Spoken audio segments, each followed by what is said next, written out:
kita. Dengan saya Sela Juli Anissa. Di sini saya lagi berada di Benteng Kuto Besa. Saya lagi berada di Bazar Pameran Rakernas JKPI X Palembang Expo 2022 yang diikuti oleh kota dan kabupaten di Indonesia serta dinas-dinas dan unit usaha lainnya. Mau tahu keseruannya? Yuk ikuti kita yuk.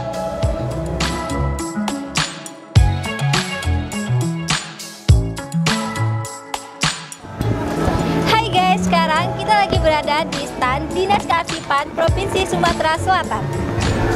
Permisi Bu, boleh tanya-tanya Bu? Boleh, silakan. Dan Ibu siapa? Saya Diah Novita, Sekretaris dari Dinas Kearsipan Provinsi Sumatera Selatan. Dan ini Medianti, Arsiparis dari Dinas Kearsipan Provinsi Sumatera Selatan. Oh iya, kalau boleh tahu Ibu di sini sedang apa Bu? Kita mengadakan pameran foto. Kebetulan kita ikut partisipasi dalam kegiatan jaringan Kota Pusaka Indonesia. Jadi kita Dinas Kearsipan menampilkan foto-foto Palembang Tempo dulu sesuai dengan tema ya, Kota Wisata Bahari. Kalau boleh tahu temanya apa aja Bu? Kalau Palembang Tempo dulu kalau tema foto kita. Foto-fotonya ada apa aja Bu? Oh boleh. Ini bener foto-foto Palembang pada masa lalu, air mancur zaman dulu. Mungkin ada-adanya belum pernah ngelihat air mancur. Sekarang kan udah berubah kan, udah beda. Dari tahun berapa Bu kalau boleh tahu? Ini fotonya lebih kurang tahun 1970 sampai 1980-an.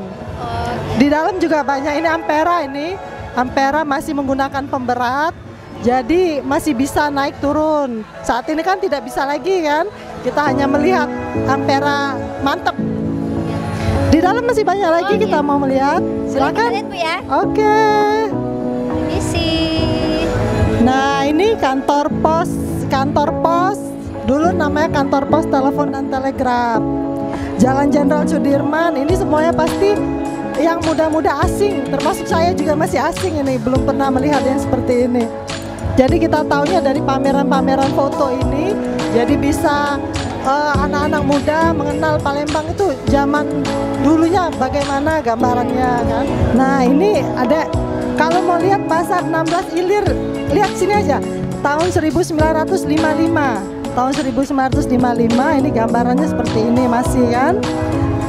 Ini ada Palembang zaman dulu dan sekarang, ada perbedaan. Ini museum yang tempat kita sekarang.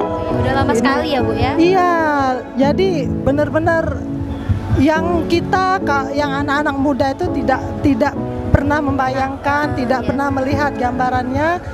Ini belum bisa dilihat. Iya, masih banyak lagi foto-fotonya di Dinas Kearsipan. Jadi kalau bisa dari kampus berkunjung ke Dinas Kearsipan untuk melihat foto-foto yang seperti ini kan. Iya.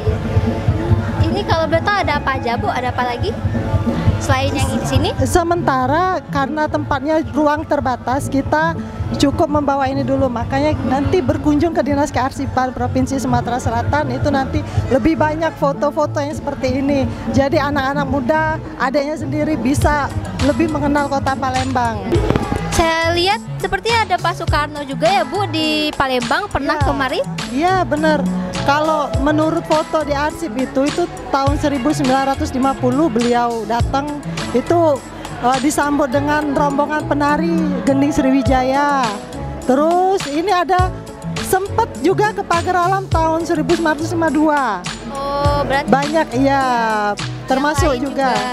Iya itu Pak Hatta juga tahun 1954 sempat ke Palembang. Lama sekali ini pada tahun-tahun yang saya belum lahir mungkin ya. Iya itulah akhirnya gunanya arsip. Yang selama ini orang tidak berpikir arsip itu buat apa. Inilah akhirnya membuka sejarah. Jadi bisa tahu. Iya, membuka sejarah, koleksi bangsa kita, identitas bangsa. Inilah kan gunanya arsip. Jadi anak muda mulai sekarang harus menghargai arsip-arsip itu. Iya, yang udah lampau sekali ya Bu ya. Iya. Nah, ini juga ada Presiden Soekarno disambut Gubernur Sumatera Selatan pada waktu itu masih Winarno dan Kolonel Bambang Utoyo. Tahun berapa itu Bu? 19? Tahun 1954. Banyak kunjungan beliau ke Palembang. Nah, ini sepertinya sudah sering ya dia ke Palembang ya Bu ya? iya, kalau melihat sejarah di arsip ini, beliau memang sering ke Palembang. Oke, makasih ya Bu untuk penjelasannya. Oke, sama-sama. Iya, saya mau izin pamit mau ke tempat lain-lain juga ya Bu ya. Jangan lupa nanti diajak teman-temannya iya, berkunjung siap, ke Bu, Dinas iya. Kearsipan Provinsi Sumatera Selatan. Iya, Oke. Bu. Makasih ya Bu. Sama-sama. Mari Bu. Ya. Sorry ya guys, audionya error. Sekarang saya lagi berada di stand Dekra Nasdal Banjarmasin. Bapaknya ramah dan baik guys. Di stand ini banyak sekali hasil kerajinan dari daerah Banjarmasin. Ada baju batik khas Banjarmasin, ada jilbab, serta kain dan kipas kaget. Pokoknya seru banget guys, apalagi bapaknya antusias sekali. Sehat terus ya Bapak, sampai bertemu di lain waktu. Nah guys, cukup panjang dan seru ya jalan-jalan kita hari ini bersama saya Juli Anissa. Nah, mau tahu kelanjutan jalan-jalan kita selanjutnya? Pantengin terus di YouTube Bina Dharma TV. Jangan lupa like, comment, and subscribe. Bye-bye.